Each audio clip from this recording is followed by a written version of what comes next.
Lobby nde to mona ki ote ah to bon ami reposer peut-être biso plutôt là la pomi. Voilà. Donc na ko mela te pour na tikela bateau na moni effectivement bateau bazana attente mingi attente l'équipe mingi. Toyoki voyage no ko effectuer ngo au ça la voyage les cas bien puisque toyebi que ce que ozongi na ba réponse mosusu pour na bateau belé. Na kanso comprendre ngai. Mais bolimbisa ngai tango na koza na Goma na Bukavu na bana kusala kwa émission kana Chuluba bolimbisi. Ah ben likamote toyoka Chuluba. Oh papa wakaza te siko biso tokoyoka te. Tokoyoka go parce que ce que ozali zaiwa ozali congolais okoyoka 4 langues principales il faut yoka ngo. Au moins en Belgique, bango bazana 2 langues kaka, mais biso to na 4 langues principales. Bora changa la changa Kiluba Swahili vyote na bichanga papa. Voilà, tokoyoka ngo. Eza Swahili, eza Chiluba, eza Kikongo, eza la Lingala, tokoyoka kaka. Bon, na Lingala loba eloko moko effectivement na kanisi na muyoki ango révérend Jean-Paul Mulumba. Azali cousin direct ya Tshisekedi. Oui, oui. Donc, voilà. Tu as famille en côté, mais et l'autre lobby. Et bien, si biso même maman ya miso. Tu as famille en côté. Kaka condamnation to le baka que. Oyebi nanda ko soki maman za malamu bana ba obonga. Même soki papa ye alangu masanga maman akokitsai. Bana ba kozala éducation malamu. Mais so papa na maman bazana éducation malamu, bana pe bazo éducation malamu. Ye alobi famille wana ici au début alobi Etienne Tshisekedi abota bana pe pembeni mais lelo yo voilà et loko tozoka ngo pona biso za information sika donc bana kaka oyo bazo bénéficier na makambo ya bango ya moyibi lelo ezali oyo maman na boti na Etienne Tshisekedi alors alobi za mawa tango amonaki déjà façon bango ya gouverner au départ ami retiraki alobi na continuer te boye parce que eloko ko finir mabe azaka na raison parce que nani atiaka espoir te na Tshisekedi Chilombo bato mingi ba congolais to tiaka espoir que aza mwana mboka makambo ekokende sous malamu mais aye a bebisi nde ko bebisa mais eloko o reconnaître que nazo sala mabe na mi retirer ya zo santete alobi boka moite ezali mama na bango nde abebisi makambo mama nde azopesa batuli ye nde azo diriger biloko alors soki moto aye yo moto koli utangi oyebi mokili soki mama na yo aye koyebi soki boye yo moni eza na nzela te olobi te mama wana eza ba affaire ya d'état zala pembeni tika soki oza na besoin mbongo na kopesa yo mais non d'après ndenge toyoki mama wana nde azo diriger nyonso et a fini na kenesu musikate ye le révérend Jean-Paul Mulumba alobi le peuple doit se prendre en charge alobi boy voilà à conclure ndenge wana ezaki nini ya molai plus d'une heure mais na kozongela ngo nyonso te parce que kozwa temps ba détails eza ebele moto na moto ako imaginer comment moto ya boye azali na tête ya mboka pendant 7 ans et ninge koka. Donc chance na biso ezali que président Nanga azali la vice-président Bissimwa. Donc c'est une chance pour na biso to saisir ango mboka ekende liboso to bongisa mboka ezo mériter mieux que ba aventure zo le kabazo kangana siko na Kinshasa baki ko kangana ni kazadi na Mbujimai akende kuna na butu soki o alingaki make na Angola batidi jet ezuye baye na ye siko na poko na zomona nini o ba agent ya soki anel soki nini so nini milice privée ba entourer ndako ba il faut ba meme ba kenena tala Babylone mboka ba gouvernement boy botala nano ba makambo ezoleka kuna oyo mosusu alingete balongoli zoka zaka moto ya pression soki olingi kotosa Tshisekedi te ba bon nazala ba dossier likuna osomba ndako boy osomba kuna osomba nazala ngo nyonso nakobimisa ah pardon bon allez tu te mets en marche donc baka ndenge wana oyo ndenge ya gouverner mboka oyo eza même nayebi te comment bako qualifier mais Nzambe asali si que mokonzi oyo nzambe apesi yende tozane siko ozo kama kambo ya Goma ndenge zolo tumona ki ngo toloba mais ya solo balabala ezo bonga c'est-à-dire o bazana tête bazaba patriote balingi mboka na bango.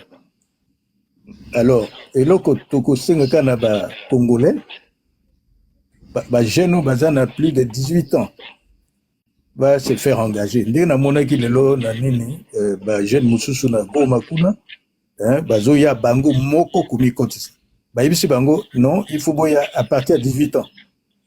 Alors reproche bazo ça la AFC M23 qui a enrôlé bana na moni ngate na monité na moni ngoto donc yo sezo leka d'une manière légale tala na Kinshasa lelo yo na ibita so boye bien ba oyo ba to IDPS na bango soki ba kunza bango ba éviter ba yebi puisque ba kotia ba garçon ya bango na soki ba uti kasa soki bazana ba uti bazana natif Kinshasa na kino akosa biloko ite ba kozwa moto ba pesi bango 3 ikonango na mundoki moko batona bazo circuler à tout moment même pendant la journée na kati ya ville à Kinshasa soki ba ke ba komi et pas ya cambiste.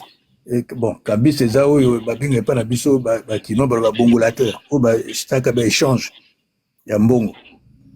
Koti na kati yanda kwana botoli mbongo ale, mati na moto, beta massage wana, même ceux qui policiers baza 2-3 mètres, ko intervenir te. Et ça le quoi mot d'ordre PC, puisque la plupart des policiers, sikoyo, baza baluba. Et petio basa biloko wana voyou wana baza pika baluba la plupart parce que toyoka quand même fils moko azolo baka toko kabola ba arme na kati ya stade non mboka soki okokite otiki espoir ou décevoir espoir ba peuple batiaka okoki angote même ville à Kinshasa ko tenir angote comme terroriser population. Alors, na ebité bateau, il y a eu des personnes balubaka, na benga soki nani wana. Est-ce que baza vraiment na miso bazomona? Baza na matoi bazoka. Même soki lelo ba bloqué bato Kinshasa, yoka makambo te tout ça. Mais biso toza ba filière tozo ki sabata makambo. Voilà. Voilà. Alors le président du comité de soutien et le Tikali tout souhaite un bon voyage. Okulakisa kuna tango ça l'émission tokolanda ngo tokolanda oui tokolanda ngo même so lobi na Chiluba tokoyoka lobi na Kikongo tokoyoka lobi na Lingala tokoyoka voilà donc naza sous na minga bakisate bon na pesi sous maman Keti félicitations dirigeant moi bien tango yo zakite voilà. Merci Mingi et puis na Tikibino nena kolanda na muke parce que jour monsieur zakatoketi mini moins oui mais le lot vraiment et ça moi bien et to sepeli j'espère que ce lobby ce qui temps est allé du matin air na biso ya France 5h du matin voilà air na biso ya France voilà donc ce qui temps est allé lobby na ko benga président comité de soutien tout sur la moke avant voyage. Merci Mingi, vraiment na osepela makasi. Merci Mingi. Voilà. Et wana ezalaki ba information oyo elombe mobali nkoi azuaki. En tout cas akaboli biso yango to ekipe malamu wana tokende pa yande kona biso Omar Assalobaki, je crois, Steve. Ouais, maman Kati non, Ezali, papa Nani, Ezali 12h62. Voilà, malheureusement, na 43. Yose, malheureusement, na yo 400. 62. Jalali, votikanga mtunaza ya kutala naloba. Mama na bino aloba nanu, mama na bino. Pardon, bonjour, mama pasa. Mama mapasa. Oui, maman. Pasa zane sengo na za se couverture ya lelo na Canada Mali na ndenge na obota bana nga ya basi. Na olinga oganga ngo de sengo mboka soko zo bakisa bana ya basi. Depuis lobi na boti bana 7. Ah, baza nyonso na ba 4 kilos 4 kilos. Mais ya, Ah, merci beaucoup. Ya basi, mais bana maman. 4 kilos. Félicitations, félicitations. Merci beaucoup. Merci beaucoup. Na boti bana 7 ya basi 7. Na pesi bino comprendre 7 7 na mbala moko. Mapa nga na bota yanga ya Jésus, nga za neti ya mukili. Nga za yanga ya Jésus. Na bota neti na 7. Mbala moko te lobi na boti misatu. Lelo na boti 4 bana, lelo 4 bana. Oya mi bimba 5 kilos 5 kilos. Maman, en tout cas, félicitations. C'est ça. Félicitations, maman. Après na pesi bino 7 jours. 7 jours. Na kobimisa mwana mobali. Na kobimisa mwana ya mobali. Because ape mapasa. Oh, ese tu mapasa. Ba emi bale moko akangi mususu neti ba Jacob akangi mususu na likolo. Nde se nazana ngo abandeko nanga. Bachilolo. Bo vanda na bino kaka. Bolo baka bolo tabandoto ha. Ngana obota na ngai, na obota na nga. Na lobaki na kobota sans césarienne. Oya ye pembeni, na tie bambeli pembeni, mtu akie pembeni bisturi ponaka te ko kato misapi, na tie yango pembeni bandeko na nga na za sa de accouchement. Bo vanda na kimia. Oya koya pembeni na nga bisturi za pembeni na ko kata mutu te, oko touche yango okatami. Nde yango na mibeko na tiki na sa d'accouchement na ngai. Amen. Ouais, j'ai kaka azaki wana sia kiti na ebia zana se. Abenganga na privé na pesa place ya epa na biso wana kende kozwa bandimi nanga baza wana, baza 4 personnes ba kuyamba papa waka.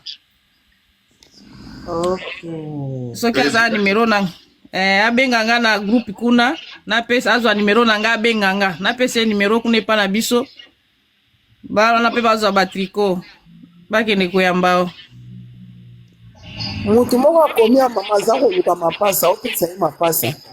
Nani wana okoka kobota mapasa na masasi za pasi biso ne tunongana zina mesana. Aokoka te. Aokoka te. Ifweza kama biso yo nde to bota biloko modelo wana. Nga bota bana mususu na boti permatire na bombia. Mais aza permatire moi na bombier. Après 7 jours abimi ba matisi ba kilo. Nde nazalaka soki akoka abenganga privé na pesa ikisi wana. Amen. Merci beaucoup, nalingi bino mingi. Nazana kimia po na yebike nazala kubota. So mtu azobota mingi alinga kuloba loba mpepe ko bimanga. Nde yango nazaka ka chaque jour nazana se nazoka babi were bazoloba ka baolota bandoto na batu batanga. Bazaka neti bizengi. Makambo ezoka musanga. Mawa. Batu batanga peza bakenda classe biso tovana na bandako bango bazai ko kende. To somla ngo basilabis me bango siba batiango na mai. Eza pasi makasi. Pasi makasi. Na tato ya suki oyo tozoka isa kozalaka mutu nde akomi bolole ya bolole. Bolole lita bembo.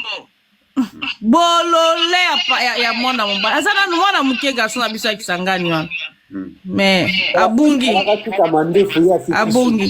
soki bomi cerveau soki bomi cerveau na et basileza na kati il faut akatango il faut akata suki wana lita bembo problème ezate to kata e kaka mukona ko sisa ko bota na fête nanga ko ya to kata isuki akulata veste ya rouge po alinga ba veste moko nzuluka kulata ya rouge po tokozaka na tapi rouge na kosisa kobota. Merci beaucoup bandeko nangara zaka pembeno alingi mapasa benganga na privé na pesa kisi nangamicine 1000 mg dose unique. Merci beaucoup, je vous aime beaucoup. Merci maman Mapasa. Merci maman Mapasa. Wana tozali kokende toko kaka ba information na banza maman en passe à lobby na parabole ba oyo ba yoki na kanisi kaka ba révolutionnaire de ba comprendre ba tout monde va comprendre en côté mais ba révolutionnaire de ba comprendre que maman en passe à l'égal wa kanza cerveau ya révolutionnaire eza monene tellement et comprenaka makambo oyo mutakoki ko comprendre que c'est ça Donc, on ligne comprendre, il faut comme un révolutionnaire, mais on comprendre. Donc, tu n'as pas use 43, 57, 53. D'accord. Et Gogo, ça, maman révolutionnaire. soki aza te papa okitisi ye papa docteur awa dr soki nini oyo nazomona te. Docteur, malobe pas na yo. Yeah, bonsoir azali pa user 43 azali. Ah, ok, use Azalia. Zela non, docteur, power.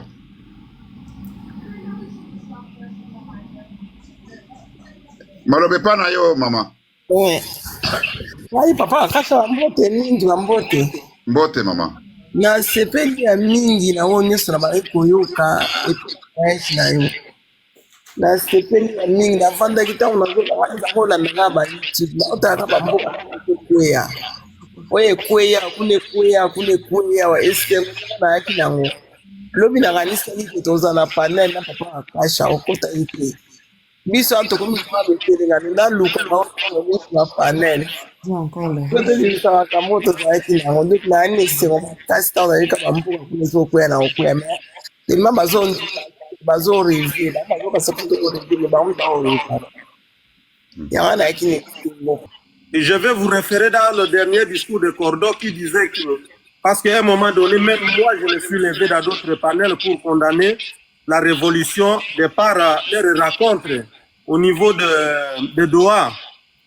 Pour ceux qui n'ont pas compris que c'était une stratégie parce que nous voulons la paix, je me suis dit, si ça part dans le sens normal que la révolution veut faire confiance encore à Tshisekedi, que nous tous nous savons qu'il n'a jamais tenu parole, qu'il ne respecte pas les engagements, ça va constituer une trahison pour Cordon et tous les membres, les leaders de la révolution. Ceci étant, Cordon a fait comprendre à la population que lui ne jure que par la décision de notre nation et que la majorité des Congolais ne font plus confiance et il ne veut pas trahir le peuple, il va continuer avec le combat. Et c'est ce qu'il faut lui dire, que ce soit par son parcours, que ce soit à son arrivée, parce qu'il doit arriver, parce que si c'est qu'il ne veut pas la paix, il va arriver à Kinshasa, les attentes sont nombreuses. Les Congolais ont soif de la liberté. Les Congolais ont soif de goûter à la richesse que Dieu a dotée à notre pays. Peut-être même certains leaders d'opposition ne peuvent pas le dire publiquement. Et ça, nous les comprenons de par leur statut. Mais ils sont d'accord avec le Cordon, ils sont d'accord avec la révolution, que ce soit Moïse Katumbi, que ce soit M. Fayou, vous avez suivi sa dernière déclaration à Paris, qui disait qu'il est prêt pour négocier, pour dialoguer avec son frère Nanga et les autres. Donc les Congolais ont compris que la direction que Tshisekedi a amené notre pays, c'est une direction chaotique. Et les Congolais n'accepteront pas une autre déception comme Tshisekedi vient de nous décevoir. Donc nous devons être un peuple qui soutient la révolution, mais tout en étant regardant, tout en étant exigeant envers cette révolution. Parce qu'un peuple qui n'est pas exigeant avec ses dirigeants, c'est un peuple qui subit ce que nous sommes en train de subir aujourd'hui. Voilà ce que je voulais dire. Je sais que vous retournez dans ton pays, dans le pays de tes ancêtres, l'esprit de tous les Congolais qui ont versé le sang pour que ce pays soit appelé pays aujourd'hui, vont te protéger et les dieux de nos ancêtres seront avec vous. Voilà ce que je voulais vous dire. Merci beaucoup, docteur. Merci beaucoup, docteur. Merci beaucoup, docteur. Maman Diamant. Maman Diamant. Oui. Maman Diamant.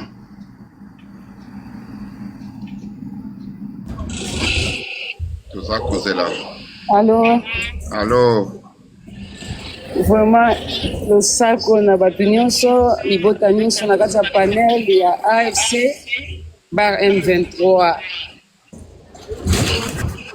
Napesi mbote mingi na bakomanda na biso oyo bato ya makasi baza bongo na front. Lelo nazwaki bafoto na bango, bavideo na bango ndenge bazolia, bazalaki ensemble, bazalaki kolia na sepele makasi. Toza continuer toujours kosupporter bango. Lokola bango bapesi vie na bango mpona biso ba peuple, biso mpe topesi temps na biso mpona bango. ya kokota na panel na biso chaque jour tant papa Wakacha ekota awa à moins que ezala na occupation mosusu permettre te lokola hier mais papa lobi to makaki yo tu nous avais trop manqué. Oui.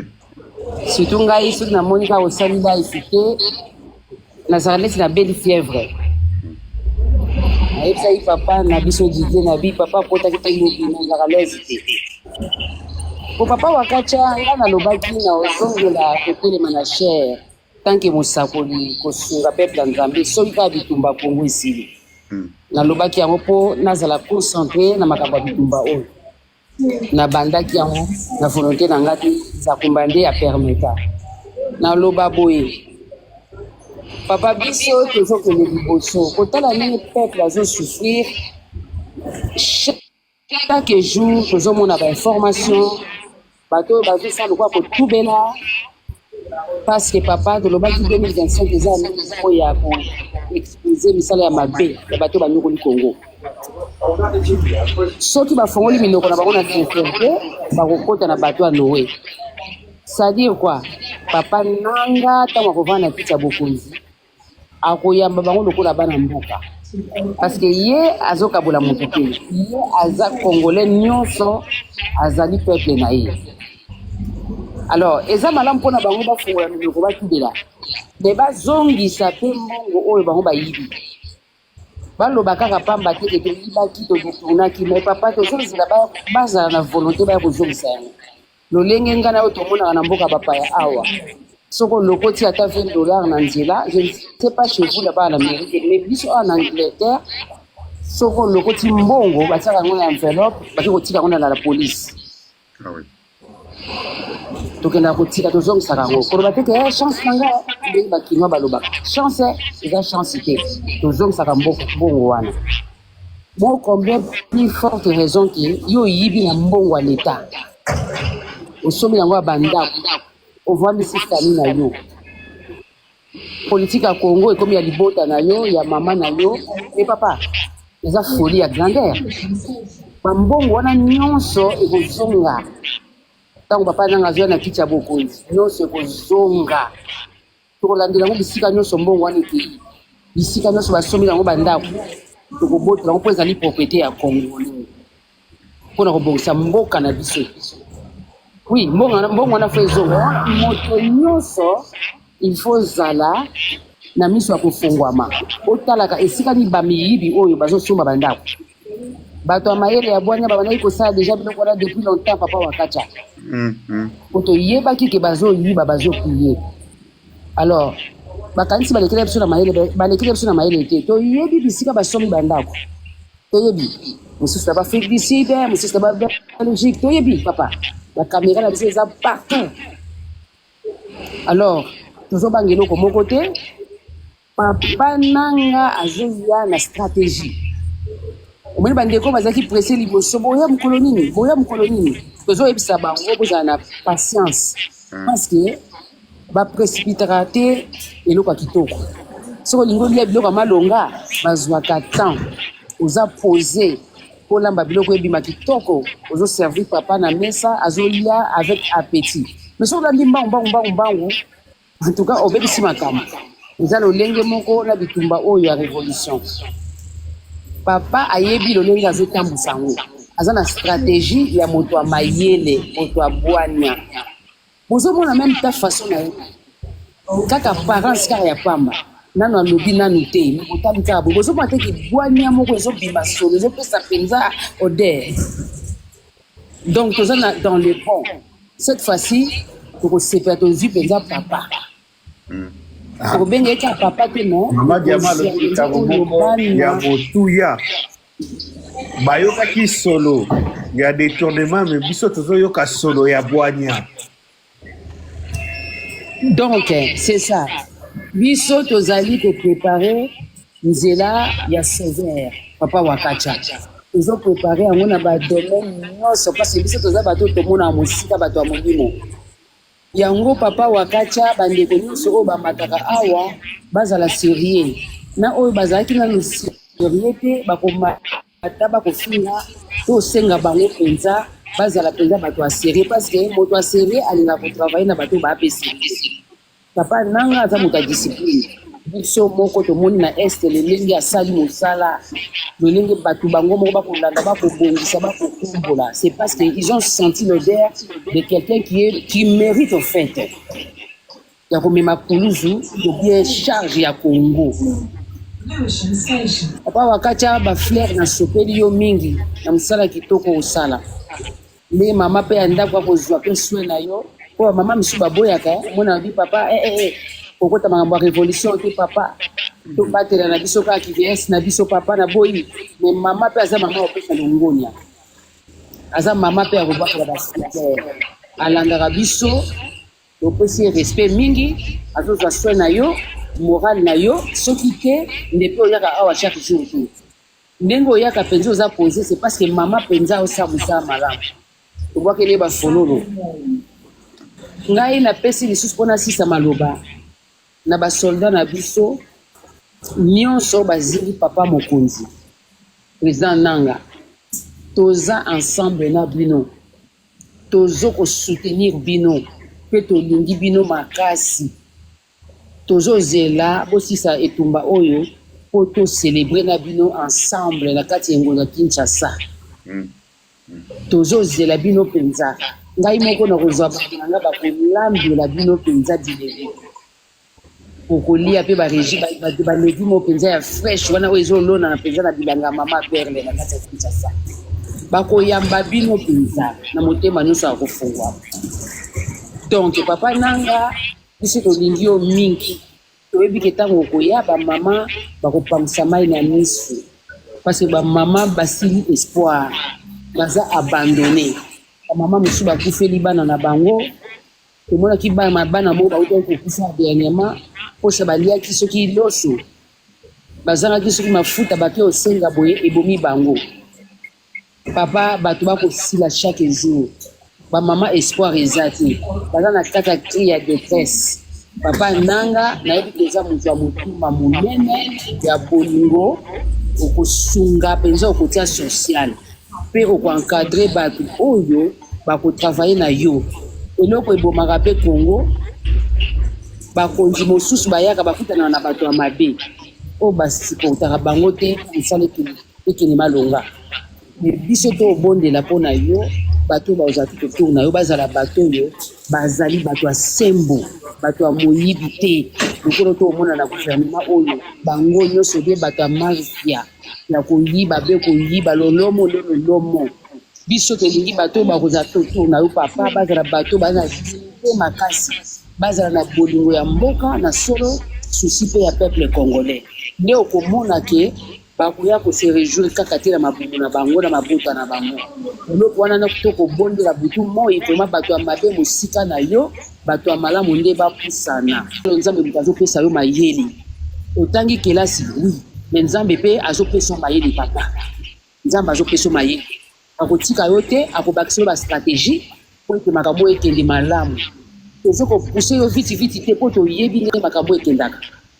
Zwata na yo papa malembe moto akotindi ko vitesi apresse yo azali te epate obebisa makambo ebonga te tozali wana papa bao bakozala na patience bakolia mbuma ya malamu bao balingi kowelisa bango nde bakoka te kolia mbuma malamu papa toza na yo ensemble nalobaka toujours mobali ya tonda mobali ya mbinga mobali ya kitoko toza fier na yo mobali oyo bilamba evandaka na nzoto mpenza evandaka cette fois-ci vraiment papa na incident ya kitoko lisusu oyeli biso tozalaka na papa Mobutu tozalaka mpe na ba Joseph Kabila papa ya siko tozoya mona basike nyonso naza mosakoli na yo kaka soni te nabwakeli yo bafleur nakumisi kitoko na yo oza mobali ya kitoko ozali mbinga mandefu ya kitoko ya propre papa tozotala yo donc toza mpenza ya kokoka mpenza mpona Congo nde eloko zalingaki naloba na poko ya lelo vraiment bisika bozali weekend malamu tozala bino ensemble. Merci papa Wakacha, merci beaucoup. Merci mingi maman prophétesse, merci mingi maman Diamant. En tout cas oyebi ba encouragement ya ba maman ata soki ozana makasi te mais soki oyoki mama alobi ke kanga ye kotika ye te kufa na ye Ozali mobali lokola ye, ce qui va maman tango bakan. Moi je me souviens, kala mingi, ba bitumba ya ba na bamboka na biso ezalaki, omoni ba guerrier baza liboso, ba mama baza na sima, baza ko beta kasala.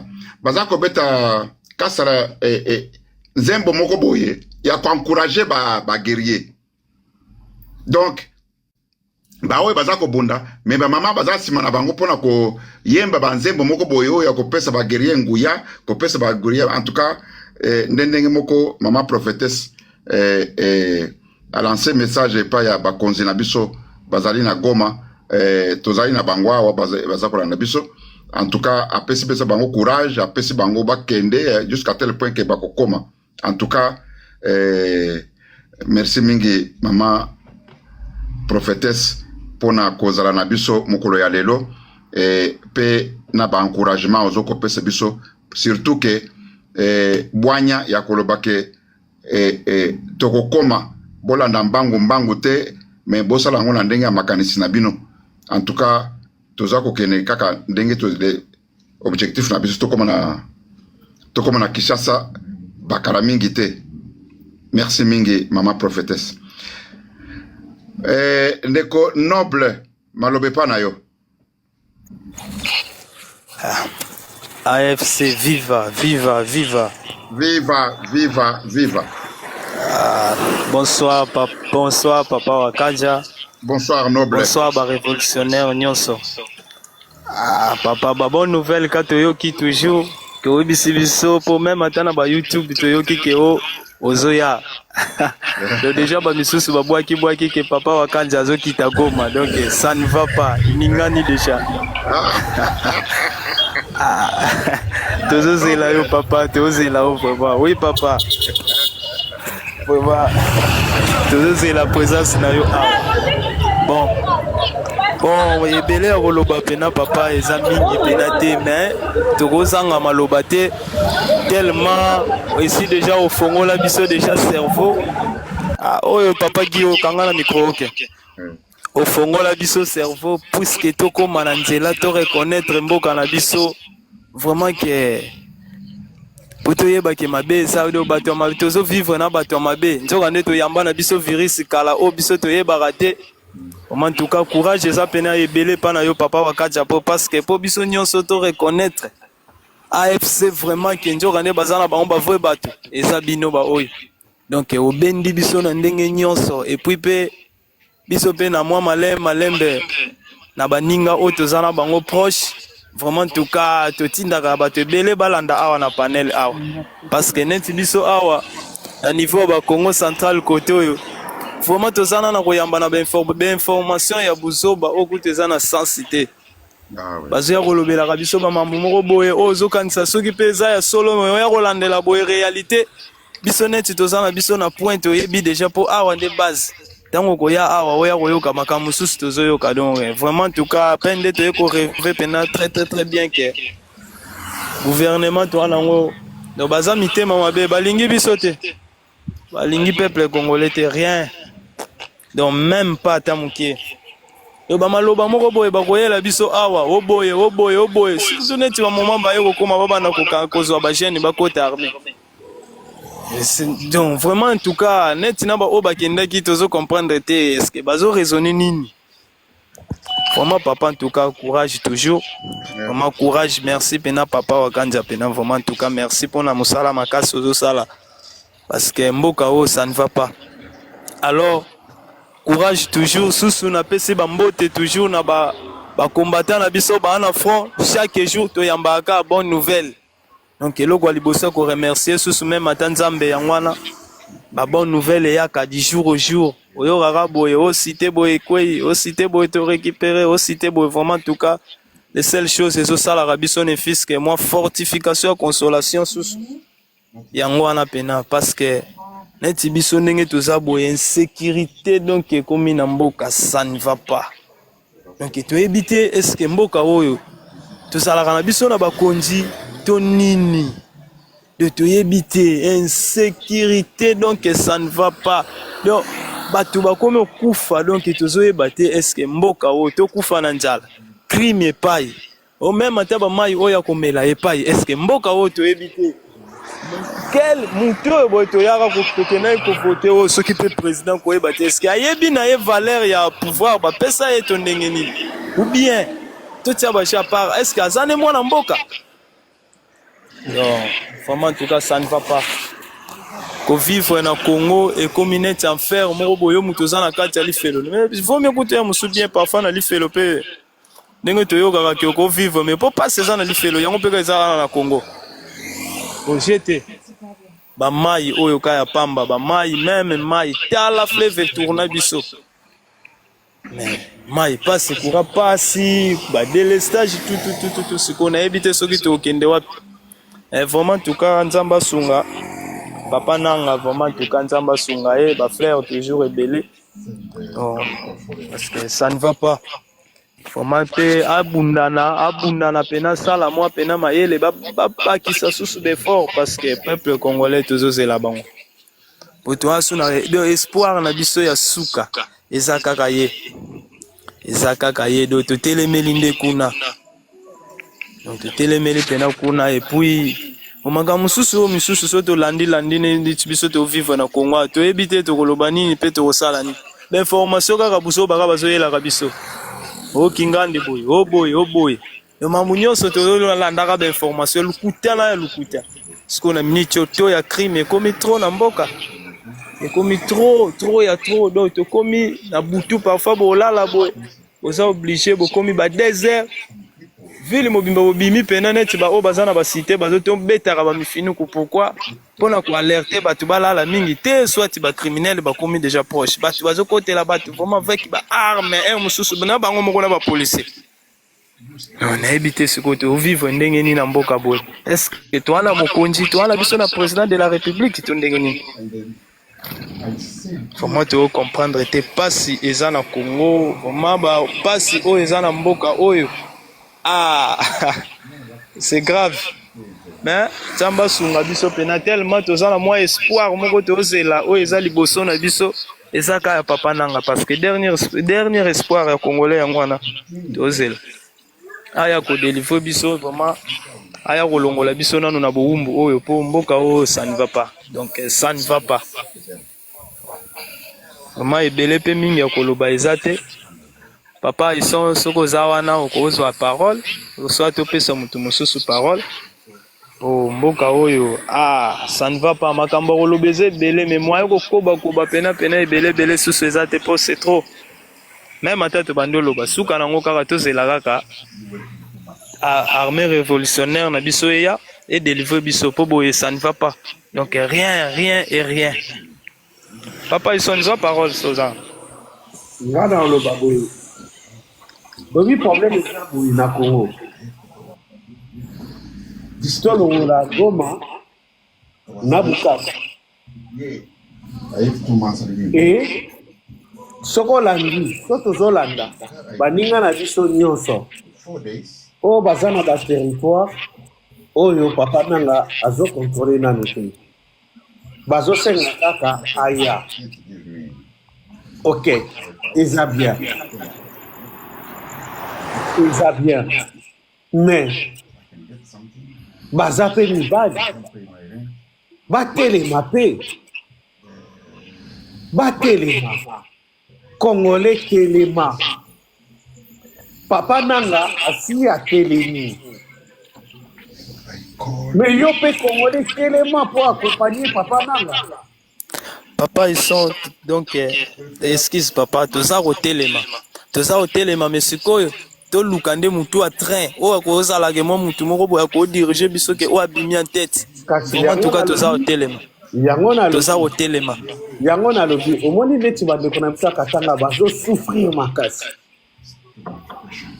omoni na panel oyo soki bato bamati peut-être 10 ya 8 katange oyo bazosouffrir bazolela epasi na bango tozoyoka yango ezosala biso pasi mais problème eza boye totikela ta toza na leader eza papa nanga tokoki kotikela ye charge nyonso te Tant bino bozali na place oyo bomoni ke bozovivre mabe bino mpe il faut botelema parce que papa nanga ye azoya na minduki Motion.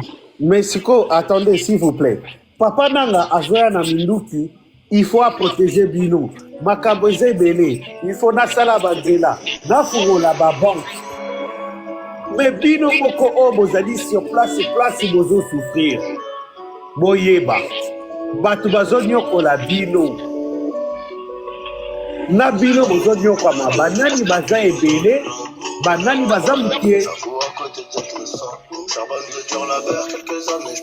biso nde bazonyokola biso nde toleki ebele voilà biso nde toleki ebele mais voilà donc bino mpe boza barévolutionnaire bokoki kozela ata biso kaka te parce que bino mpe soki botomboki bozali komatisa poids na population congolaise ke non biso mpe toboyi parce que quelque part biso bazomona biso kaka po tosimbi manduki mais bino moko mpe oyo bozali kosouffrir bozali na bazone oyo makambo ezoleka mabe bazonyokola bino ere moko bozala bacompatriote mpe bolata courage bato bazonyokola biso na biso moko oyo tozonyokama banani baleki ebele bokozela kaka papa nanga soki papa nanga azalaki te donc bolingi boloba na biso te soki papa nanga azalaki te souffrance wana bongai bovivre yango 100 ans bokotelema te papa nanga asi apesa exemple apesa exemple donc exemple oyo papa nanga apesi biso nyonso bacongolais tobeka kolanda yango c'est très important bandeko nanga c'est vraiment très important parce que papa nanga azobundana na makambo ebele mais aza na besoin ya congolais ye mpe atelema congolais telema congolais telema tala pasi ezomona bunda mpe mpo na yo bunda mpo na yo papa nanga akoya problème eza te akoya mais yo moko mpe deja telema loba non nalingi kovivre boye te otelemi ntango papa nanga azoya akuti yo deja ya kotelema sikoyo bino bolingi nini papa nanga yo akuta bino ya kolala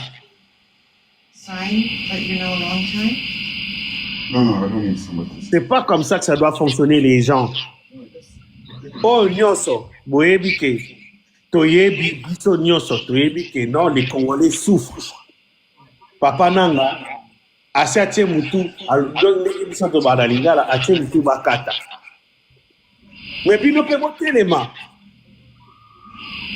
so botelemi te do bolingi kaka bakata mutu ya papa nanga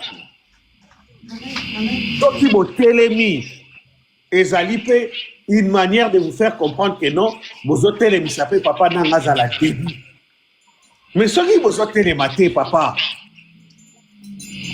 toko avance ndenge nini papa nanga a besoin du peuple et le peuple doit aussi se lever et le suivre. Ne lui laissez pas faire tout seul le travail. Non. C'est méchant si on lui laisse tout faire le travail tout seul. Non.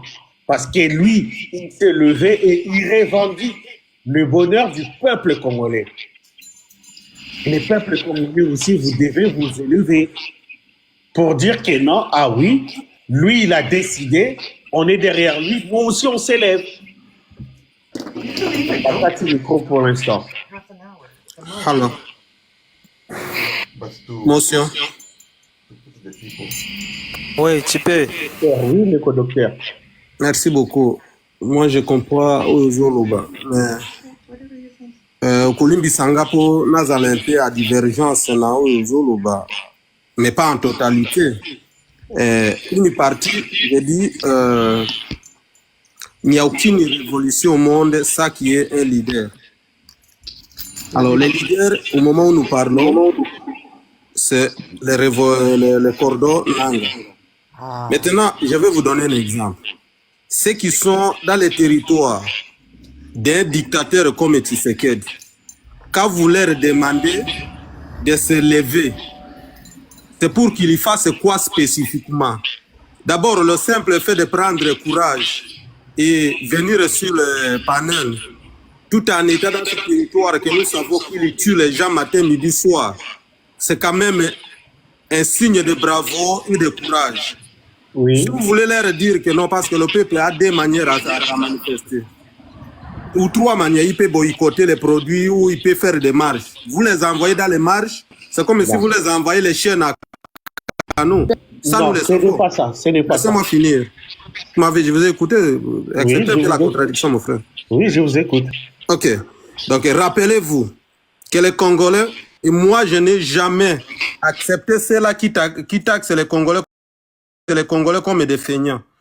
Nous avons vu les Congolais à Kinshasa en train de marcher à chanter Nanga Yakakaka. C'est un signe de bravoure.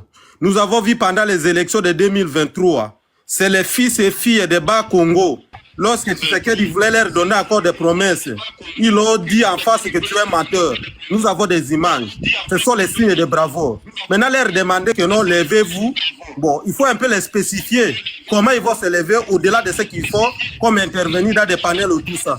D'accord. Il faut être un peu spécifique dans ça. Okay, ben, vous leur demander de faire quoi au-delà de ce qu'il faut.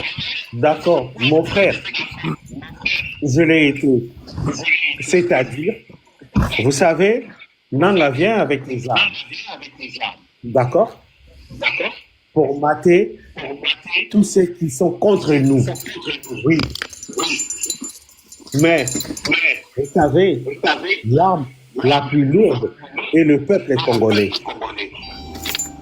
Et j'ai posé une question tout à l'heure. Les gens qui sont en train de vous théoriser, est-ce ces gens-là sont plus nombreux que vous ou pas?